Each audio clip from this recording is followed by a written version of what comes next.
On the next episode of Sound Stories with Byron Nash, we're going to dive deep into the weird, wild, and wacky world of Primus. Stay tuned.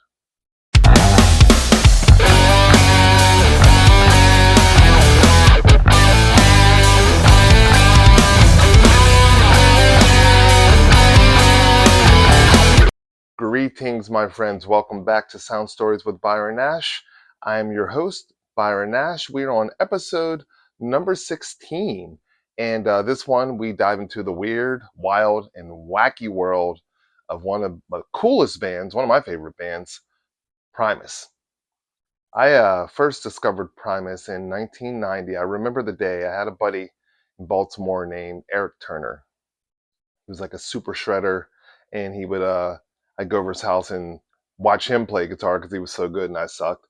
But he would always like know about the new music that was coming out, and he was like, "You ever hear this group Primus?" And I was like, "Nah." And he put on, it was either Suck on This or Frizzle Fry. It might have been Frizzle, and we just couldn't get over Les Claypool's bass tone.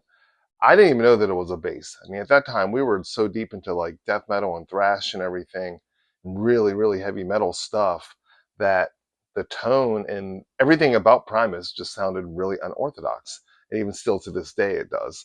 But I remember it just really standing out to me because they had the three-piece components that I liked. I mean, if you think of Van Halen, it's really a three-piece, musically. The Police, Rush, all those things were kind of mixed in there in weird ways. And it just intrigued my ear and broke me out of, kind of took me off the beaten path, and it got me listening to music that I would categorically consider more weird. Primus is weird. I love Primus, but they're weird. And by regular standards. So I got into them then, and then I moved back to Pittsburgh and really got into Primus. Frizzle Fry, which is still my favorite Primus record. Everything about it. It's raw, it's quirky, it's kind of fusion. Uh, it's the songwriting's different. The way that Les Claypool's voice is over top of the music, and the fact that he's playing bass, there's like fretless bass with a whammy bar, like all types of stuff going on there. And then I forget how good Larry LaLonde is, and I also forget how much of an influence he's had on my guitar playing. I don't play anything like him, but something about breaking out of the barriers of what traditional guitar playing was.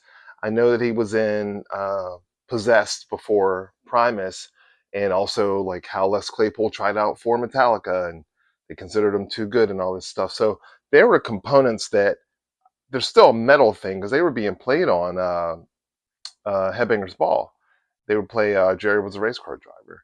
So that was, and the pits were gnarly at the time too. So that whole era, intro, early 90s Primus really set the bar for what I think was a new way of like rock music being imagined, because you had the grunge movement, you had the alternative thing going on. And Primus kind of just like floated on their own weird little ship and somehow navigated all that stuff. And what I think is really cool about it, there's I think it's the first song on Frizzle Fry, "To Defy the Laws of Tradition is a crusade only of the brave." That's always stuck with me, to not only play whatever type of music I want, but also how they played whatever type of music they wanted and did whatever they wanted within the world of what makes sense to them. So there's a rebellious nature to their music of bending the rules, creating your own rules, and then bending those as well. And as rock music really was like leading the path at that time with how big alternative got. At one point, Primus headlined Lollapalooza, and that's pretty huge. And I remember that being what I would consider like the pinnacle of their bigness, in the traditional sense of bands and touring and all that stuff, and records sold and everything. I think that was maybe on Pork Soda by that time, which was also an awesome record with My Name is Mud being just a banger of a track. What I think is most interesting about Primus, outside of the music and all that stuff, is really how Claypool and the gang, Les Claypool specifically, was able to navigate his career. He had a bunch of side projects: Sausage, Oysterhead, um, Bucket of Bernie Brains, Fly or Frog Brigade, and a whole list of other things, like kind of like the Les Claypool circus style thing. And I remember he started playing like the jam band scene. He was always kind of around that scene, which was like growing in its own right as well. So he's done a really good job of just kind of just playing music. I mean, what a career to be able to play whatever style of music you want. It's not really radio friendly, if you will. Not that radio matters now, but to have like My Name is Mud on the radio was actually pretty impressive. But what I liked about Les Claypool is that he continued growing, he continued going. And with all the different side projects and like playing with Stuart Copeland and playing with, Trey Anastasio from Fish, and what I think ended up being the bread and butter was the fact that Primus were doing music for like television and sync licensing and placements. You have South Park, they did Robot Chicken. So I know there's residual money that comes off of that stuff. And I always thought that was such a brilliant way to continue to do music that isn't going by the standards of how music is done. So then after, you know, years of touring, you got Tim Alexander eventually left the band just fairly recently, but even through the late 90s and early 2000s, I mean, their placement game was ridiculous. They had music in Bill and Ted's Adventure. They had music on Beavis and Butthead. They had music on Tony Hawk, which was probably one of the biggest video games of all time, I'd say, next to maybe Mortal Kombat. At least in the early 2000s, Tony Hawk was humongous. So I think with that, it really tells an interesting story about maybe for all musicians to kind of look into basically finding ways to have a sustainable career making the music you want to make. I think in a lot of ways, if you're in the music scene and you're in rock and roll and metal and all that stuff, they're kind of a household name. But in the standard space of the world, not really. And it doesn't matter because they get to tour when they want to tour. They can release a record when they want to release a record. They kind of have a freedom that I think is a better way to go about being a musician versus being a star.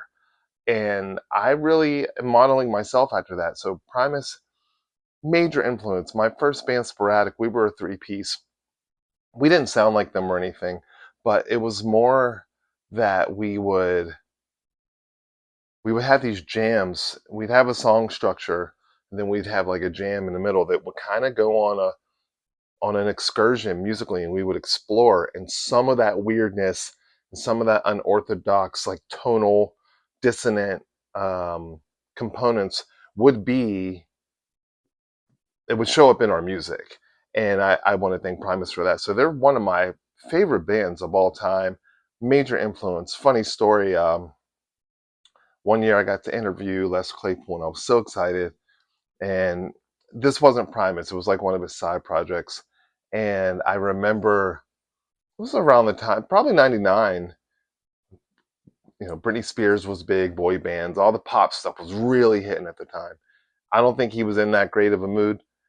I don't think he really liked giving interviews. And I'm like on the tour bus, and it's before they're going to play, and it was like a snow core show or something like that. And he just wasn't in a good mood. He wasn't mean. He just was like not feeling me. Like, and I think I asked a stupid question. I think I asked something about like the climate of pop music and not really, I was thinking of it as a sort of a music reporter, but I was sitting there as a fan, and he just kind of looked at me like I was crazy, and it was a tough interview. It was a tough one of those ones where I'm like, I missed the mark on that. So Les Claypool, if you're out there, I'd love to talk to you again because you're one of my musical heroes, and I appreciate your time and the music that you've contributed to us. So yeah, I think I'm curious to find out what is your favorite Primus record. For me, it's Frizzle Fry. It's raw, it's gnarly, it feels live the whole time, and it really showcases the cool songwriting and different style of songwriting that they have, but then also the high level musicianship. And obviously we have to put Sailing the Seas of Cheese up there, sort of probably the golden record of the Primus catalog. Many more after that that followed that are great as well. If there were two Primus records I was going to take to a desert island, it would be Frizzle Fry and Sailing the Seas of Cheese. So I want to thank you guys for tuning in. The last episode with Soundgarden did really well as far as engagement, and people were really in the comments and had a lot to say, and I appreciate that banter and I appreciate that dialogue back and forth with you guys, because I'm just sitting in my house recording this because I just love music. So I really appreciate the likes, the shares, the follows, the comments, good, bad, or indifferent. If it's that bad, I just go and cry myself to sleep. No, just kidding. But no, thank you very much. Make sure to continue to share and subscribe, and stay tuned for the next episode of Sound Stories. Signing off with a little bit of Primus inspired guitar riffing stuff. Peace.